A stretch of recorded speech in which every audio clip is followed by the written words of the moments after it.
My son demanded I leave my own beach house so his in-laws could have privacy. He signed the wrong lease. My son didn't ask to borrow my beach house. He evicted me from it. I was sitting comfortably on my massive balcony, quietly watching the spectacular sunset over the Gulf of Mexico, a simple glass of cheap whiskey in my weathered hand, when my cell phone rang. It was Brandon. He didn't bother to say hello. He didn't ask how my arthritis was doing. He just bluntly issued an order. "Dad, you need to clear out. I am bringing Brittany and her parents down for a month, and they severely need their absolute privacy. They don't feel comfortable with you hovering around." I didn't yell. I didn't argue. I simply took a slow sip of my drink, looked at the heavy steel safe hidden securely behind the painting in my study, and spoke in a steady voice. "All right, son, just let me know when." I hung up the phone and smiled a cold, hard smile. Because Brandon didn't know that the beautiful beach house wasn't just a house. It was a meticulously crafted trap, and he had just blindly walked his entire entitled family right into the hungry mouth of the wolf. Before I continue this story of aggressive consequences and brutal financial reality, let me know exactly where you are watching from in the comments below. Hit like and subscribe if you have ever had to fiercely teach an incredibly ungrateful child a heavy lesson they would absolutely never forget. The silence on my private balcony was heavy, filled only by the rhythmic, soothing crashing of the massive waves against the pristine white sands of Destin, Florida. I looked down at the phone screen, now completely dark. My thumb hovered over the extensive contact list. I wasn't angry. Uncontrollable anger is a foolish young man's game. I am 68 years old.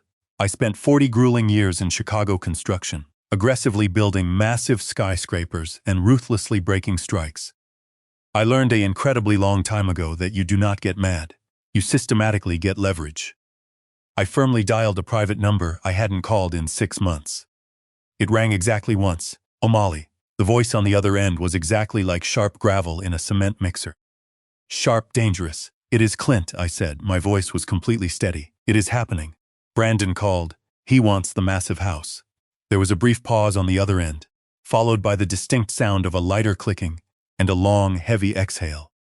"So the prodigal son happily returns," Ali said dryly. "Did he ask nicely?" "He told me to leave," I quickly corrected him.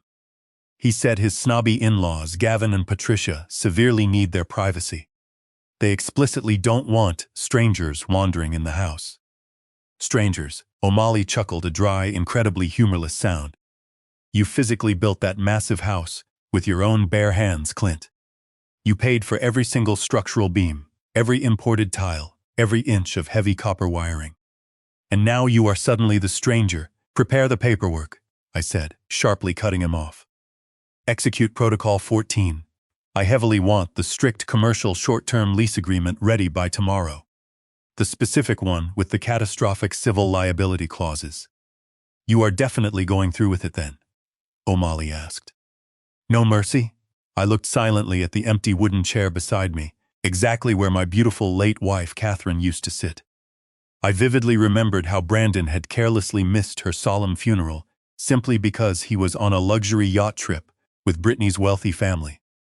I clearly remembered the massive credit card bills I had quietly, dutifully paid off for him last year to save his fragile pride. I remembered the heavy, crushing silence on Father's Day. "No mercy," I stated firmly. "Make sure the fine print is microscopic." I hung up the phone. The bright sun had dipped completely below the horizon, beautifully painting the sky in deep bruises of purple and dark red. I finished my cheap whiskey. It burned, going down a good, clean, honest burn. I had exactly 48 hours to meticulously prepare the massive stage. The next 2 days were an absolute blur of highly calculated, systematic activity. I didn't pack much, just a small, rugged duffel bag with a few changes of clothes, my secure tablet, and my essential medication. I deliberately left the rest of my belongings exactly where they were. I explicitly wanted the massive house to look comfortably lived in. I heavily wanted it to heavily project a false sense of vulnerability. I purposefully unlocked the main liquor cabinet, the secure one heavily stocked with rare bottles worth significantly more than Brandon's imported car. I neatly laid out the fresh Egyptian cotton towels. I explicitly made sure the massive infinity pool was a sparkling, inviting blue. I was meticulously setting the delicious cheese firmly in the heavy mousetrap. They arrived 2 entire days early, of course, they did. I was standing in the massive kitchen, calmly wiping down the pristine granite countertops, when I distinctly heard the front door security code being rapidly punched in. I hadn't changed the numeric code. I heavily wanted them to immediately feel a massive sense of false ownership. I aggressively wanted them to firmly feel incredibly powerful. The heavy front door swung wildly open, and absolute chaos poured directly into my home. It wasn't a normal family arrival. It was a hostile invasion. Brandon walked in first, wearing designer sunglasses that easily cost significantly more than my very first work truck. He didn't even bother to look directly at me. He was aggressively glaring down at his glowing phone. "The cell signal is absolute trash here," he muttered angrily, stepping heavily right past me as if I were a simple piece of invisible furniture. Right behind him came Brittany. She was excitedly holding her phone high up, actively filming herself for her shallow followers. "Hey guys, we finally made it to the massive family estate." She chirped loudly at the small screen, her high-pitched voice heavily dripping with fake enthusiasm. "It heavily needs a total aesthetic refresh, but look at that gorgeous view. Just completely ignore the terrible old decor. We are going to aggressively fix all of that." She carelessly panned the camera rapidly around the massive room, catching me standing firmly in the frame for a split second before visibly grimacing and quickly turning away. I was the terrible old decor, then came the heavy artillery, Gavin and Patricia. Gavin was a remarkably small, aggressive man who actively took up far too much physical space.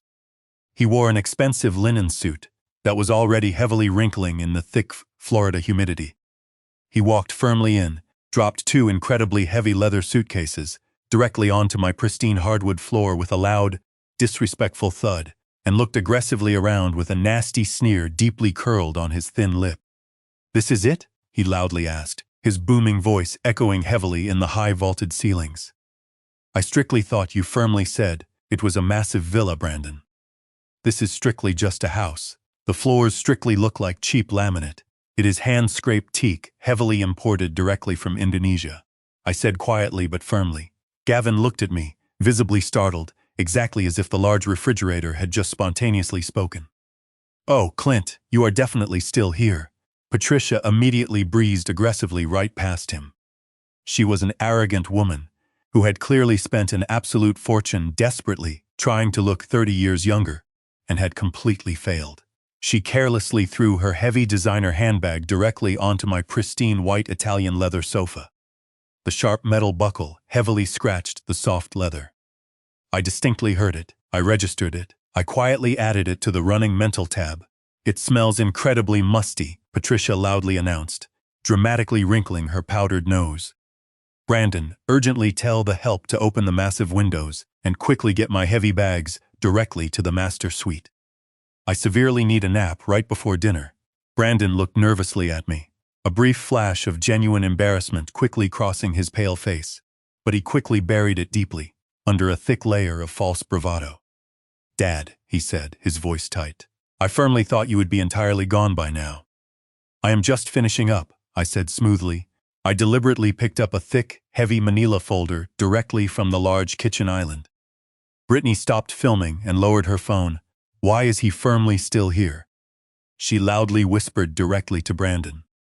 "You clearly promised we would absolutely have the entire place completely to ourselves. My dad is severely allergic to dust and old people smell."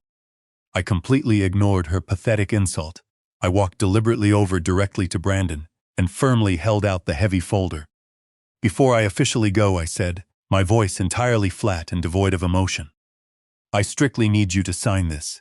It is strictly just a minor formality for the property insurance. Since you are going to be living here for a full month completely without me, the massive policy explicitly requires a formal signature strictly from the primary occupant. Just basic standard liability stuff." Brandon sighed heavily, obnoxiously rolling his eyes. He aggressively snatched the heavy folder directly from my hand. "Seriously, Dad, now? We just drove 6 incredibly long hours. It is legally required," I stated firmly, "unless you highly prefer to stay at a local hotel." Gavin laughed mockingly from the massive living room, where he was remarkably already aggressively opening my antique humidor. A hotel? Don't be ridiculous, just sign the damn paper, Brandon, so he can finally leave. I severely need a strong drink. Brandon roughly flipped the heavy folder open. He didn't actively read a single word. He didn't look at the massive clauses. He didn't see the bold section explicitly titled, Short-Term Commercial Lease. He didn't see the dense paragraph explicitly detailing severe penalty rates for damages. He definitely didn't see the strict clause regarding heavily unauthorized alterations directly to the property. He strictly just wanted me gone. He smoothly pulled a gold pen from his shirt pocket, hastily scribbled his messy signature firmly on the absolute bottom line, and shoved the heavy folder aggressively back at me. There, he snapped, happy now? Please leave. We actively need to settle in. I calmly took the folder. I meticulously checked the signature. It was completely valid. The massive trap was successfully sprung. The heavy steel jaws had just slammed entirely shut, and he absolutely didn't even feel the sharp pinch yet. I will explicitly get right out of your hair, I said. I picked up my rugged duffel bag. I walked purposefully to the heavy door. Hey, old-timer! Gavin loudly shouted, aggressively from the kitchen. He was holding up a sealed bottle of my expensive 18-year-old scotch. Where exactly do you safely keep the good stuff? This heavily looks like cheap swill. That specific bottle easily cost $400. Cabinet right by the large fridge, I calmly said. Key is in the door, help yourself. Patricia was already heavily rearranging the decorative throw pillows, carelessly tossing my late wife's hand-embroidered, incredibly sentimental cushions directly onto the hard floor. This entire place is so incredibly dated, she loudly complained. We really strictly need to actively bring in a professional decorator, Brandon. We definitely will, Mom, Brittany cooed happily. We will aggressively make it absolutely perfect. I pulled open the massive front door. The heavy, oppressive heat of the thick Florida afternoon hit me instantly, but I felt incredibly cold inside. Cold and heavily focused. Enjoy your stay, I stated clearly. Brandon didn't bother to answer. He was already eagerly pouring a heavy drink for Gavin. I pulled the heavy door shut behind me. The solid metallic click of the deadbolt was absolutely the most satisfying sound I had heard in many years. I walked purposefully to my work truck. It was a 10-year-old Ford, heavily dented and visibly scratched. I proudly kept it because it ran perfectly, and because it consistently made arrogant people fiercely underestimate me. They saw an old man in a beat-up work truck, and they saw a complete failure. They didn't see the ruthless man who wholly owned the massive construction firm that physically built half the towering skyline in Chicago. I climbed in, started the reliable engine, and drove calmly away. But I certainly didn't go very far. Exactly 5 miles down the beautiful coast, there is a massive luxury resort, heavily known as the Sanctuary. It is exactly where powerful senators and massive tech billionaires discreetly go exactly when they want to entirely disappear in absolute luxury. I pulled smoothly up to the valet. The attendant recognized me immediately. Mr. Harper, he said respectfully, opening the door. Welcome back. Your usual penthouse suite is ready. Thank you, David, I said. I handed him a crisp $100 bill. Keep the truck somewhere very safe. I won't be actively needing it for a while. I took the private elevator directly to the top floor. The massive suite was incredibly cool and perfectly silent. It smelled pleasantly of lemongrass and heavy money. I calmly set my duffel bag on the huge bed and walked purposefully over to the massive desk. I opened my highly secure laptop. I logged heavily into my private server. A massive grid of 12 high-definition camera feeds instantly popped up firmly on the glowing screen. I had heavy cameras everywhere. The massive living room, the large kitchen, the expansive pool deck, the long hallways. The only specific places I did not actively record were the private bedrooms and the bathrooms, because I heavily respect strict privacy laws. But the large common areas? They were my massive stage. I put on my noise-canceling headphones and leaned heavily back in the ergonomic chair. On the bright screen, I explicitly saw Gavin heavily pouring the rare scotch directly into a cheap red plastic cup. I saw Patricia aggressively wiping her muddy designer shoes directly on my imported Persian rug. I saw Brittany standing aggressively on my antique coffee table, desperately trying to explicitly get the perfect lighting strictly for a shallow selfie. And I saw Brandon, my only son, sitting deeply in my favorite leather armchair, looking exactly like he fully owned the massive world. "Enjoy it, boy," I whispered softly to the glowing screen, because the massive meter just actively started running. The first 24 hours were a sickening display of outright gluttony that completely turned my stomach. They drank, they aggressively ate, they made a massive, unapologetic mess, and they treated my beautiful home like a cheap fraternity house, funded entirely by a bottomless trust fund. I sat comfortably in the ergonomic chair of my hotel suite, the soft glow of the laptop screen painting my weathered face in cool blue light. It was strangely fascinating watching arrogant strangers inhabit my private life. It felt exactly like watching a nature documentary, entirely about an invasive species destroying a pristine habitat. I poured myself a simple glass of cold tap water, completely refusing to touch the expensive minibar, and settled in firmly for the show. The timestamp on the high-definition feed read exactly 7 o'clock in the evening. The sun had completely gone down, but the massive party at my house was strictly just getting started. Gavin was the very first to actively make a catastrophic move that would heavily cost him. I watched him waddle aggressively toward my massive custom wine cellar. I hadn't locked the heavy door. Locking it would have been incredibly rude, and it would have completely prevented them from happily hanging themselves. I clearly saw him fumble clumsily with the ornate latch, his face already heavily flushed from the large amount of cheap scotch he had quickly consumed earlier. He swung the heavy cedar door wide open and stepped arrogantly inside. The hidden camera in the cellar was perfectly positioned high in the dark corner, giving me a crystal-clear view of his expanding bald spot. As he confidently scanned the extensive racks, he entirely bypassed the mid-range bottles, the specific ones I deliberately kept for casual dinners with friends. He went straight for the very bottom shelf, the dustiest, darkest corner of the massive collection. His greedy hand closed firmly around the neck of a 1995 Screaming Eagle Cabernet. I didn't flinch. I just quietly opened the massive spreadsheet on my second monitor. Current market value, $5,400. Gavin pulled it out, squinting aggressively at the faded label. He didn't actively know exactly what it was. He strictly just knew it looked incredibly old. And to an arrogant, superficial man like him, old simply meant highly expensive. He carelessly tucked it under his arm, exactly like a cheap loaf of bread, and marched proudly back to the kitchen. I quickly switched the audio feed directly to the kitchen island. Patricia was standing there loudly critiquing the layout of my expensive appliances. "Finally," Gas announced loudly, aggressively slamming the rare bottle down onto the granite counter. The harsh sound made me physically wince, but the thick glass held. Let us actively see what the old miser was heavily hiding. He didn't bother to look for a proper corkscrew.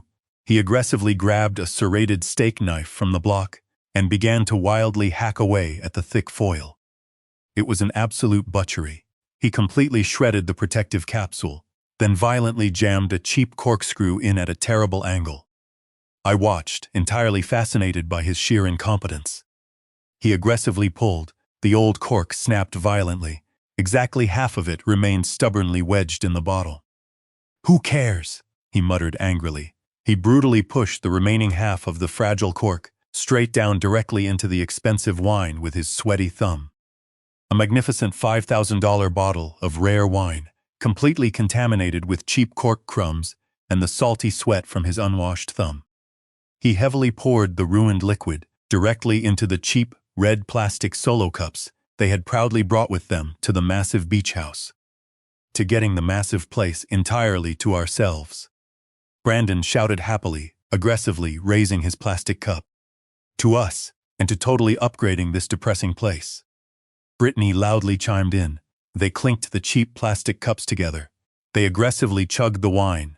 They actually chugged it. Beautiful, complex wine that severely needed to breathe for at least 2 hours. Wine that possessed deep, complex notes of dark chocolate and rich black currant. And they violently knocked it back, exactly like it was cheap sports drink. "It is a little incredibly bitter," Brittany said, dramatically wrinkling her nose in disgust. "Do we have any Sprite? I could easily make a fun spritzer." I calmly typed directly into the massive spreadsheet. Item, 1995 Screaming Eagle, cost, 5 orda. Status, completely desecrated. The long evening wore on. The expensive alcohol flowed freely. Their fragile inhibitions dropped completely. And then came the oppressive heat. It was a brutally humid Florida night, the exact kind where the thick air heavily feels sticky and actively clings to your skin the absolute moment you step outside. But safely inside, my heavy industrial-grade HVAC system was aggressively keeping the massive house at a very crisp 72 degrees. Apparently, that wasn't nearly good enough for Brittany. I watched her complain on the living room feed. She was heavily pacing the floor, frantically fanning herself with one of my antique decorative coasters. She was wearing a thin silk robe that probably cost significantly more than my first truck, but she looked absolutely miserable. "I am heavily sweating, Brandon," she loudly whined. "Why is it so incredibly stuffy in here?" "It says 72, Brandon said reasonably, quickly glancing at the smart thermostat mounted on the wall. "That is entirely normal. It actively feels like a disgusting swamp," she violently snapped. "I absolutely can't sleep if I am sweating. Fix it." Brandon, playing the role of the highly obedient servant, walked directly over to the thermostat. It was an expensive smart panel touchscreen linked directly to the main server I was currently accessing. He tapped the screen. He lowered it to 70, still heavily hot. Brittany complained loudly from the couch. He lowered it to 68, then 65. Finally, he aggressively jammed his finger down hard until it hit the absolute minimum setting. 60 degrees, there, he said proudly. That should completely freeze us out. But Brittany wasn't done making catastrophic decisions. She confidently walked over to the massive sliding glass doors that opened directly onto the expansive pool deck. The dark ocean roared heavily in the distance, a rhythmic, deeply soothing sound. "I want to actively hear the massive waves," she announced. "It is incredibly romantic." She flipped the heavy latch and slid the massive glass door all the way open. The thick wall of intense humidity hit the living room instantly. You could almost physically see the heavy condensation aggressively forming directly on the camera lens. The incredibly cool conditioned air rushed forcefully out, and the thick, salty Florida night aggressively rushed right in. Brandon hesitated slightly. "Babe, won't that actively let the cold air out?" "Don't be such a boring dad, Brandon," she laughed loudly, twirling foolishly in the exact center of the room. "We heavily have the AC on maximum. It will definitely balance out. It actively feels amazing." I sat firmly back in my quiet hotel room. It was exactly 11:30 at night. They had just entirely engaged the massive trap. My home system was entirely custom built. I had meticulously programmed a highly specific logic loop directly for the heavy HVAC unit. If the sensitive sensors aggressively detected that the massive external doors were wide open while the expensive compressor was actively running at maximum capacity for strictly more than 15 minutes, it automatically triggered a massive system preservation protocol. It was initially designed strictly to prevent the expensive coils from heavily freezing over and entirely destroying the massive unit. But tonight, it was beautifully designed strictly to teach a heavy lesson. I actively watched the glowing timer firmly on my screen. 12 minutes, the massive AC was absolutely screaming, desperately trying to single-handedly cool down the entire Gulf of Mexico. The sensitive humidity sensors in the long hallway were heavily spiking aggressively right into the dark red zone. 14 minutes, they were laughing loudly, carelessly pouring more of my stolen wine, completely oblivious to the massive countdown, heavily hanging entirely over their arrogant heads. 15 minutes, the automated voice of the smart house system suddenly cut sharply through their loud laughter. It wasn't a loud, aggressive voice. It was incredibly calm, highly polite, and terrifyingly final. "Energy usage violation strongly detected," the automated voice calmly announced directly from the hidden speakers in the high ceiling. "Environmental breach confirmed in primary zone 1. System safety override actively engaged." What was that? Patricia violently shrieked, instantly dropping her plastic cup. "Who is actively talking?" Gavin looked wildly around the massive room, aggressively grabbing a heavy golf club he had found leaning in the corner. "Critical shutdown sequence formally initiated," the calm voice continued.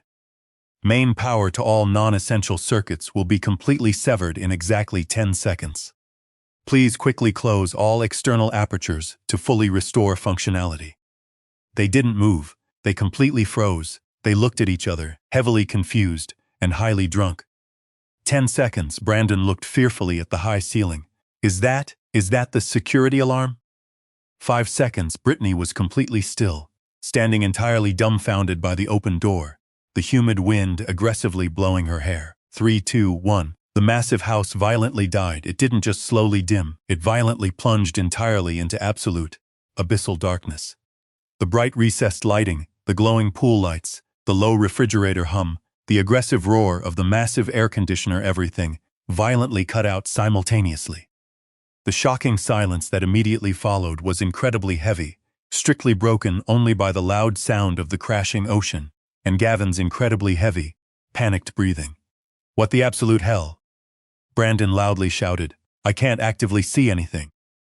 My phone, Brittany violently screamed. Where is my phone? I watched them scramble blindly on the clear infrared feed. They were heavily stumbling around exactly like terrified blind mice. Brandon quickly pulled out his phone and rapidly turned on the bright flashlight. The sharp beam aggressively cut through the heavy darkness, violently illuminating floating dust motes and deeply panicked faces. The main power is out, Brandon said nervously. Maybe a heavy fuse blew. It is the damn house. Gavin yelled furiously.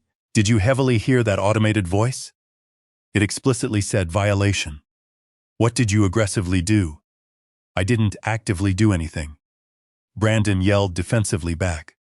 I strictly just aggressively turned down the massive AC. The total lack of the loud AC unit was the most immediately noticeable thing. Completely without that massive mechanical hum, the brutal Florida heat rapidly began to aggressively reclaim the house with a terrifying vengeance.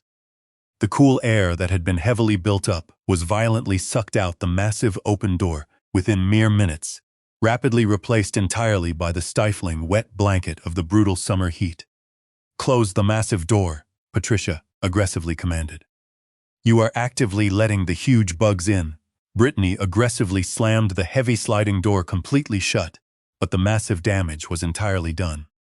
The thick air inside was already completely stagnant. Brandon ran frantically to the heavy breaker panel, located securely in the utility room.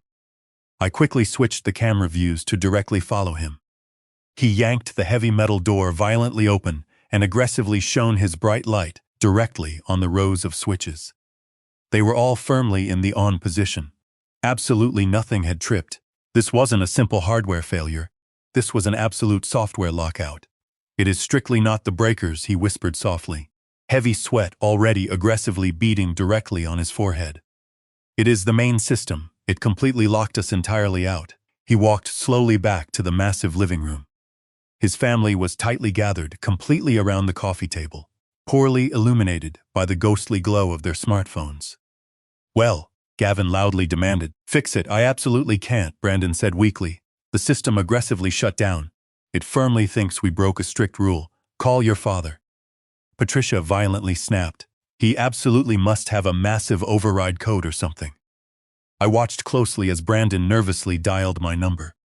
My phone, sitting quietly on the hotel desk right next to me, lit up silently. I let it ring. I took a slow sip of cold water. I waited patiently until it went directly to voicemail. He is definitely not answering, Brandon said, his voice rapidly rising in pure panic. It went straight to voicemail. Try again. Brittany shrieked. It is getting incredibly hot in here. He tried again and again. On the fourth desperate try, my automated text reply was aggressively sent. Currently offshore fishing, 0 signal. For all emergency property maintenance, please explicitly refer strictly to the manual located entirely in the study. There was absolutely no manual safely in the study. I had deliberately burned it in the fireplace exactly before I left. Completely useless. Gavin roared aggressively. He violently kicked the expensive sofa. Absolutely entirely useless. By 2 o'clock in the morning, the massive house was a literal oven. The heavy insulation that successfully kept the cool air completely in was now aggressively trapping the massive heat entirely inside. The internal temperature had rapidly climbed, exactly to 85 degrees, and was steadily rising. The thick humidity was absolutely suffocating. I watched them desperately try to sleep. It was incredibly pathetic. They had aggressively dragged the expensive mattresses entirely into the large living room, desperately hoping for a non-existent cross breeze. They were completely stripped down, heavily sweating, frantically tossing, and constantly turning. Brittany was actively crying softly. "My expensive hair is going to entirely frizz," she sobbed weakly. "I absolutely can't heavily breathe. It actively feels exactly like a sauna." Patricia was aggressively fanning herself wildly with a heavy magazine. The rhythmic thwack-thwack sound echoed loudly in the completely silent house. "This is entirely inhumane," she muttered angrily. "I am absolutely going to aggressively sue him. I am going to sue him for severe elder abuse." "You are 60, Mom, not 90, Brandon groaned miserably entirely from the hard floor. "Just explicitly go to sleep." "I absolutely can't heavily sleep," Gavin loudly yelled. "It is far too hot, and I am incredibly thirsty. The massive water dispenser definitely doesn't actively work completely without power." "Drink the tap water," Brandon said weakly. "I am definitely not drinking strictly tap water." Gavin spat violently. "That is strictly for dirty peasants." I zoomed entirely in on Brandon's pale face. He was lying heavily on his sweaty back, staring blankly up entirely at the dark ceiling fan that heavily mocked him with its complete stillness. He looked completely exhausted. He looked absolutely defeated, and exactly for the absolute first time, he looked genuinely scared. He heavily realized that entirely without me, completely without my active help, entirely without my massive house, aggressively functioning perfectly to actively serve him, he was entirely, utterly helpless. I calmly typed another strict entry entirely into the spreadsheet. Incident: Energy system massive override caused tenant severe negligence, open doors plus maximum AC system reset fee. 2 all 500 UTs. After hours service call surcharge. 500 stat pending. I quietly closed the heavy laptop lid. The spectacular show was entirely over for the long night. They would definitely survive the heavy heat. It wouldn't entirely kill them, but it would aggressively break them. It would brutally strip entirely away the thin veneer of fake civilization and entirely leave them totally raw and violently angry. And exactly when the bright sun enthusiastically came up, and they forcefully realized the massive power wasn't actively coming back on, the absolute real games would aggressively begin.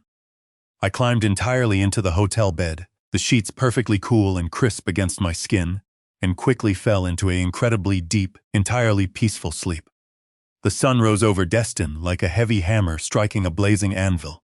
By 8 in the morning, the internal humidity inside the trapped house had skyrocketed to 90%. I sat comfortably in my air-conditioned hotel suite, sipping a freshly brewed espresso, calmly watching the brutal aftermath of the blackout on my high-definition monitors.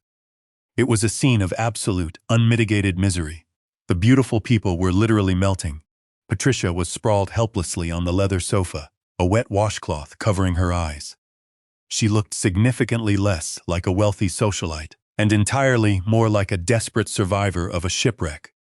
Brittany was sitting miserably on the hard floor by the sliding glass door, pressing her face desperately against the thick glass, frantically trying to find a cell signal on her phone, her expensive silk pajamas clinging entirely to her sweat-drenched skin. And Gavin, the arrogant man who claimed to possess a sophisticated palate for fine wines, was loudly chugging tap water directly from a coffee mug. His wrinkled linen shirt was unbuttoned to his navel, revealing a chest that was turning a blotchy, aggressive red from the intense heat. Brandon was by far the most pathetic of them all. He was pacing the kitchen, his phone pressed tightly to his ear, leaving me yet another frantic voicemail. "Dad, seriously, pick up the phone," he rasped, his voice cracking with severe dehydration and mounting stress. "It is a massive emergency. All the expensive food in the fridge is going to entirely spoil. We absolutely cannot live like this." I calmly deleted the voicemail completely without listening to the end. I absolutely didn't care about the spoiled food. I cared entirely about the lesson. "Enough!" Gavin roared suddenly, aggressively slamming his mug down on the table. The sharp sound echoed loudly through the silent, sweltering house. "Stop calling him. The old man is entirely useless. He is probably happily laughing at us from a fishing boat somewhere." We are firmly handling this ourselves. He aggressively grabbed his own phone. I am calling a real professional. I absolutely don't care exactly what it costs. I am entirely not spending another single minute inside this disgusting sauna. I leaned forward in my chair. This was exactly the pivotal moment I had been meticulously waiting for. I had entirely anticipated this. I knew that an arrogant, deeply impatient man like Gavin would never passively wait for a call back from me. He would eagerly Google Destin emergency electrician and instantly click the very first search result that looked expensive enough to be highly competent. Several weeks ago, I had strategically set up a highly targeted landing page. Coastal Elite Electrical Services. It looked incredibly premium. Heavy gold lettering promised a VIP, 24/7 rapid response explicitly for luxury estates. I aggressively paid for the premium ad placement strictly to ensure it was the absolute top search result for anyone searching directly from my home's specific IP address. The emergency phone number on the fake website definitely didn't go to a normal dispatch center. It went directly to a heavily encrypted burner phone, sitting safely in the pocket of Mike, my old trusted construction foreman. I clearly watched Gavin tap the glowing screen. I saw him dial the exact number on my second monitor. I saw the instant notification that the secure call was connecting.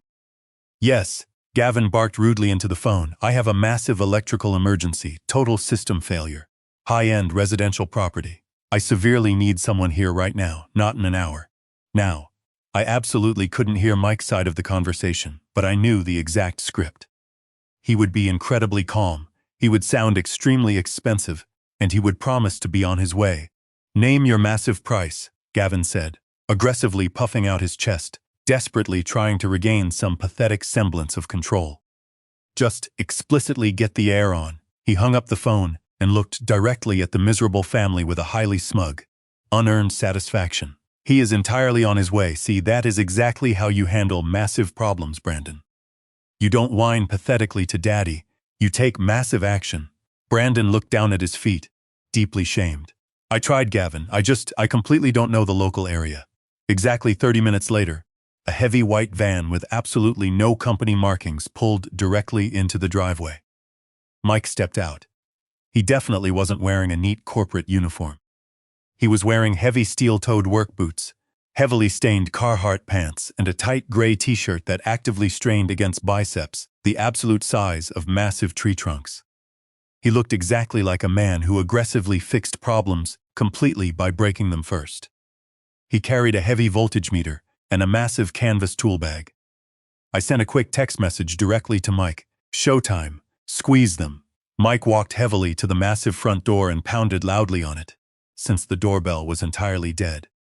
Gavin eagerly pulled the door open, heavy sweat visibly dripping directly from his red nose. Are you the emergency electrician? Mike completely ignored the question. He walked aggressively past Gavin, straight into the massive foyer, visibly sniffing the stifling air. Smells like stale sweat and expensive perfume turning entirely sour. Panel? Mike grunted dismissively. Gavin pointed quickly toward the utility room. In there, the whole massive thing just died. Mike walked purposefully into the utility room. Brandon and Gavin followed him closely like terrified puppies. I quickly switched the camera feed to the utility room to watch the masterful performance. Mike pulled open the heavy metal breaker box. He made a highly convincing show of aggressively testing the various leads with his voltage meter. He hummed loudly. He shook his head grimly. He aggressively pulled off the main panel cover and shined his bright industrial flashlight deep into the complicated guts of the system. He stood up very slowly and aggressively wiped his thick hands on a dirty rag. Incredibly bad news, Mike said, his voice deep, rough, and entirely uncompromising. What? Brandon asked nervously, sheer panic violently flaring in his exhausted eyes. You completely fried the main logic controller, Mike lied effortlessly. This is a highly sensitive smart system. You pushed it entirely too hard with the massive thermal variance. The main board aggressively melted entirely to protect the expensive compressor. It is a total safety lockout. Can you actively fix it? Gavin demanded loudly. Mike looked directly at him, unimpressed. I can heavily bypass the blown safety. Install a massive commercial-grade bridge. Get the AC immediately running, but the rare part alone is incredibly expensive. And it is a Sunday morning. Severe emergency rates firmly apply. Just definitely do it. Gavin waved his hand highly dismissively. How much? 3,000, Mike stated firmly. Flat. The silence in the small sweltering room was incredibly heavy. Brandon visibly choked. $3,000 strictly for a blown fuse? It definitely ain't a fuse, kid, Mike said coldly, aggressively narrowing his eyes. It is a highly complex logic board, and you are heavily paying entirely for my valuable time. I was entirely on my way to a private fishing trip. You actively want cool air, or you definitely want to severely sweat. We absolutely want the cool air, Gavin stated quickly. Do it, Brandon. Pay the man. Brandon completely froze. He looked at Gavin, then back at Mike, then down at the floor. Me? Brandon squeaked pathetically. It is your father's massive house, Gavin said aggressively, heavily wiping his dripping forehead. It is entirely your responsibility. Just put it securely on your card. We will actively sort it out with Clint much later. Brandon swallowed hard. He reached slowly into his back pocket and reluctantly pulled out his heavy leather wallet. He extracted his shiny platinum card, the exact one he arrogantly flashed at expensive dinners, the specific one he constantly used to buy massive bottle service at exclusive clubs, the one he firmly thought was securely linked directly to a bottomless trust fund. He had absolutely no idea that the supposed trust fund was strictly just a standing automated transfer order, strictly from my personal checking account to his. A transfer order I had permanently canceled the exact moment I drove away from the house. He handed the heavy platinum card to Mike. Mike smoothly pulled a small square card reader directly from his pocket and plugged it firmly into his phone. He aggressively swiped the heavy card. We waited. The three of them stood in that brutally hot, small room. The reader beeped a harsh descending tone. Declined, Mike stated flatly, looking briefly at the screen. Brandon frowned deeply in total disbelief. That is absolutely impossible. Try it again.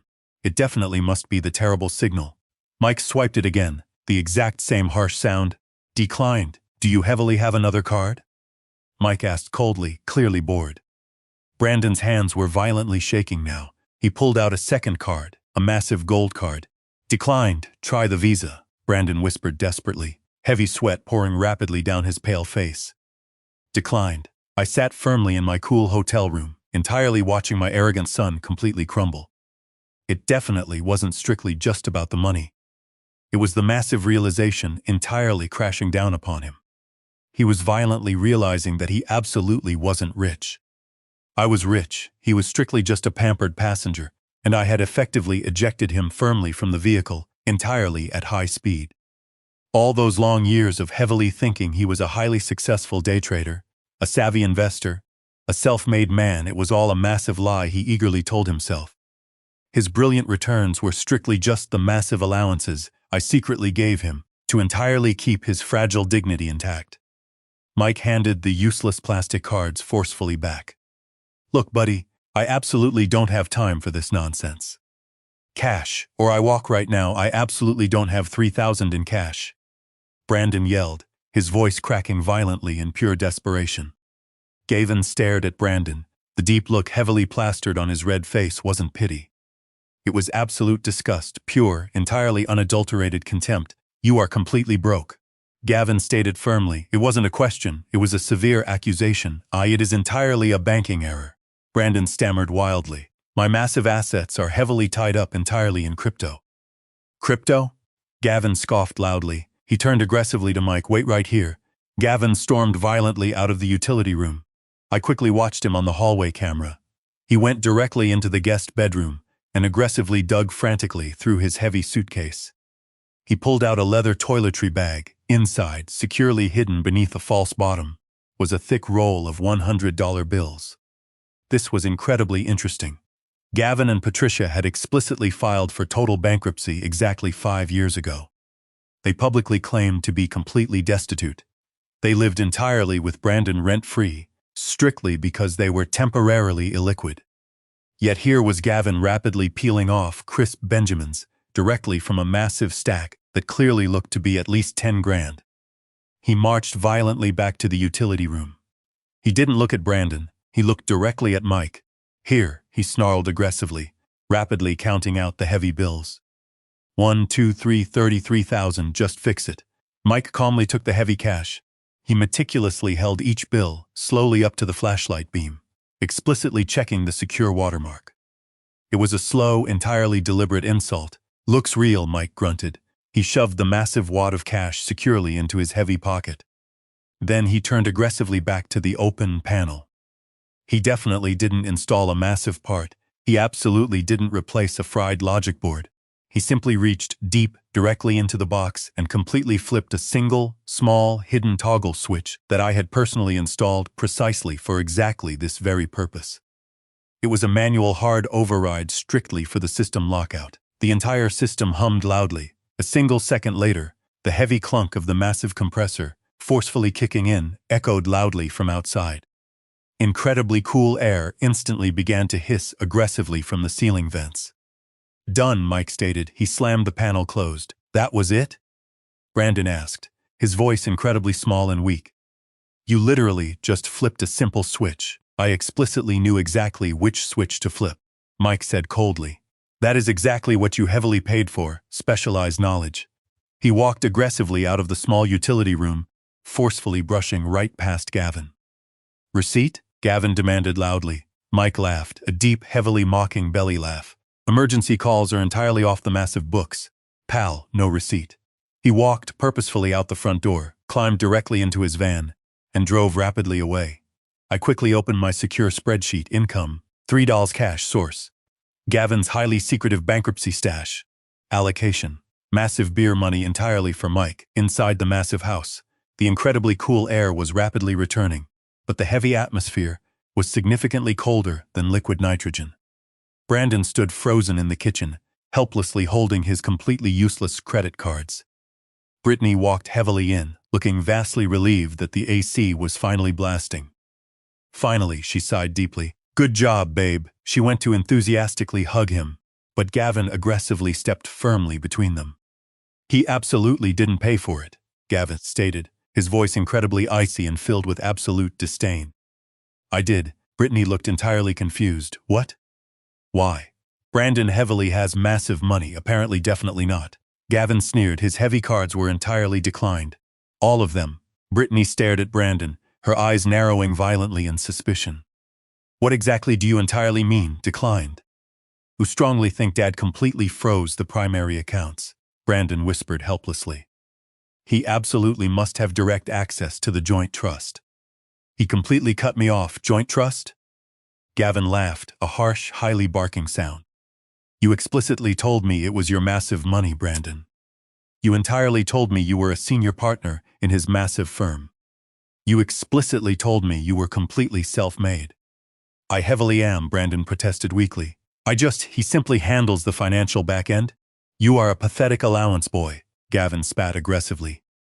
You are 32 years old, and you are entirely living on an allowance.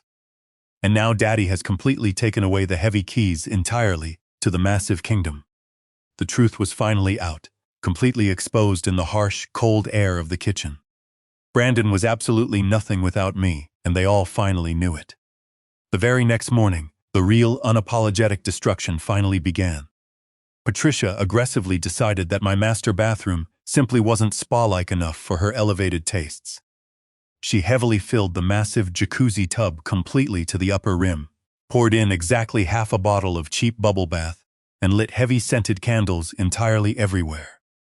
I calmly watched the sensitive sensor data actively stream across my screen. The heavy humidity in that specific room aggressively spiked. She foolishly fell asleep directly in the tub. The massive tub violently overflowed. It definitely wasn't a catastrophic flood, but it was absolutely enough. The heavy water heavily seeped directly into the expensive hardwood floorboards. It dripped heavily down directly into the massive living room ceiling directly below. I clearly saw the dark stain aggressively forming entirely on the living room camera. A dark, rapidly spreading patch completely ruining the pristine white drywall. Damage assessment, water damage to primary ceiling and structural subfloor. Estimated repair, $5. I immediately sent the automated notification directly to Brandon's phone. It was a standard feature of the strict lease agreement. Real-time property damage alerts. Brandon was in the kitchen, miserably eating breakfast toast, made entirely with my expensive artisan bread, when his phone loudly pinged. He looked down at it, he frowned deeply. Property alert. Moisture heavily detected in primary living room ceiling. Liability assessed, $5,000. Amount aggressively charged entirely to security deposit. Note: security deposit completely depleted. Balance explicitly due immediately. What the absolute hell? Brandon muttered wildly. He looked frantically up. He explicitly saw the massive wet spot violently spreading on the pristine ceiling. He ran aggressively up the heavy stairs. I clearly heard the loud screaming entirely through the sensitive microphone securely in the hallway. "Mom, you completely flooded the entire bathroom." "It was a simple accident," Patricia yelled aggressively back. "Don't absolutely shout at me. It is entirely this incredibly cheap plumbing. The overflow definitely didn't actively work. The expensive overflow absolutely worked perfectly fine. She had deliberately blocked it entirely, with a heavy washcloth, strictly to aggressively get the water level much higher. By day 3, the massive house was a literal war zone.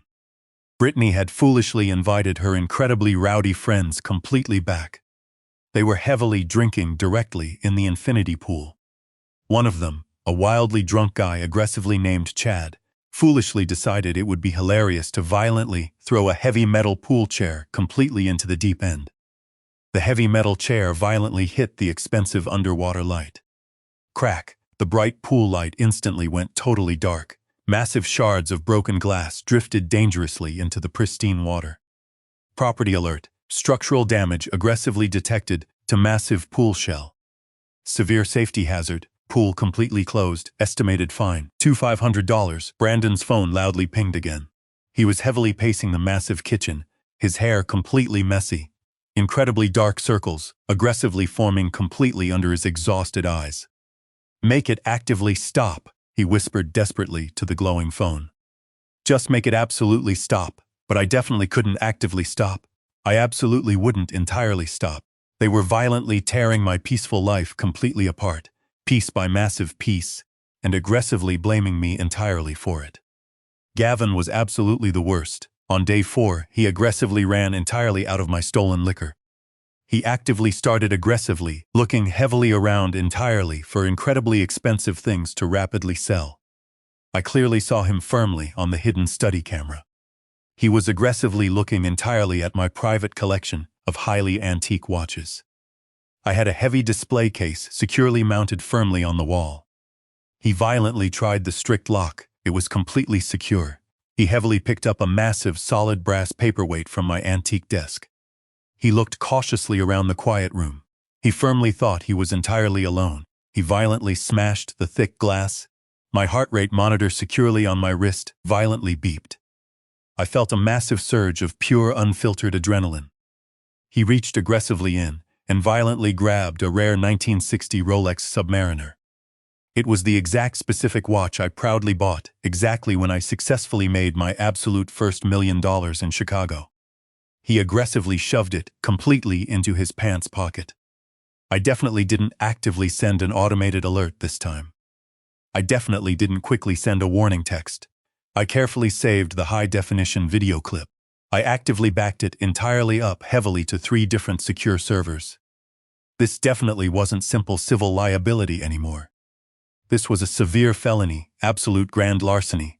I picked up my secure burner phone and aggressively called Allie. "We absolutely have him," I stated coldly. "Gavin absolutely just violently stole the rare Submariner. Do you explicitly want me to actively call the local cops?" Allie asked sharply. "Not just yet," I said firmly. "Let him completely try to heavily fence it. Let him aggressively dig the dark hole so incredibly deep he absolutely can't see the bright sky." Day 7, exactly 1 full week actively in, the massive house was a total wreck. The expensive carpet was entirely stained. The pristine ceiling was heavily leaking. The massive pool was violently full of dangerous broken glass. The huge liquor cabinet was completely empty, and Brandon was entirely broke. He desperately called me. "Dad, absolutely please strongly pick up. We severely need to actively talk. This massive house, it is actively falling completely apart. Absolutely everything is violently breaking. I calmly let it heavily go directly to voicemail. Then I aggressively sent the massive final invoice. I meticulously compiled it completely all directly into a heavy PDF document. Rent, peak season aggressive rate, 14T, go 0. Per night times 7. Service fees, $5,000. Damages strictly itemized, $22,500. Stolen rare goods current market value, $15. Total explicitly due, $56,500. I aggressively emailed it strictly to Brandon heavily with the exact subject line. Interim invoice. Severely overdue. I watched him entirely open it firmly on his glowing phone securely in the massive living room. He entirely dropped the phone. He literally violently dropped it. $56,000. He whispered in total horror. Brittany violently snatched the glowing phone from the floor. What? Who aggressively charges their absolute own son massive rent? He is entirely insane, Gavin loudly shouted. He is aggressively trying to violently scam us. We are absolutely leaving, Patricia aggressively declared, grabbing her designer bag. I entirely hate this massive place. It is completely cursed. We absolutely can't actively leave. Brandon yelled violently, his fragile voice completely cracking. The lease contract. Read the massive email. He heavily picked up the phone and loudly read the bold text printed firmly at the absolute bottom.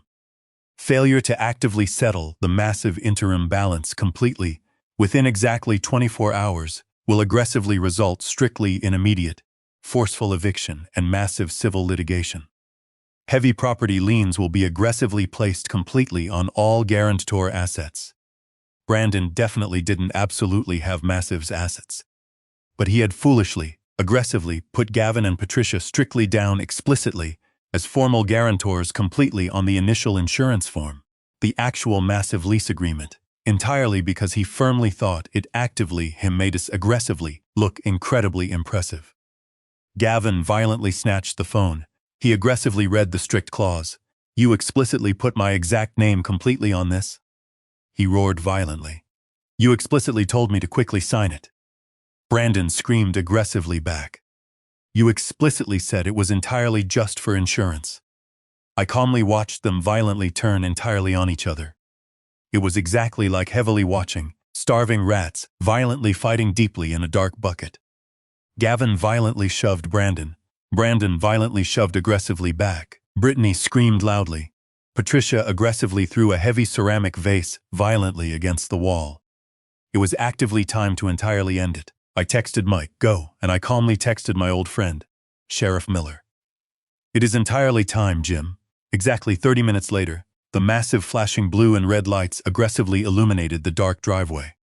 I calmly watched entirely from my secure laptop, exactly as Sheriff Miller walked purposefully heavily up, directly to the massive front door. He definitely wasn't entirely alone. He heavily had 2 armed deputies firmly with him. Brandon aggressively pulled open the heavy door. He looked incredibly relieved. Officer, entirely thank God my crazy dad. He is aggressively trying to violently extort us. Sheriff Miller absolutely didn't smile. He firmly held up a heavy piece of official paper. Brandon Harper, yes, I strictly have a massive warrant explicitly for the active arrest entirely of Gavin Miller, explicitly for grand larceny, and a formal trespass notice explicitly for all active occupants firmly of this specific property. Gavin violently tried to aggressively run directly out the massive back door. He ran violently right entirely into Mike, who was firmly standing securely there, his massive arms aggressively crossed. Going somewhere actively? Mike asked coldly. They firmly cuffed Gavin completely on the massive patio.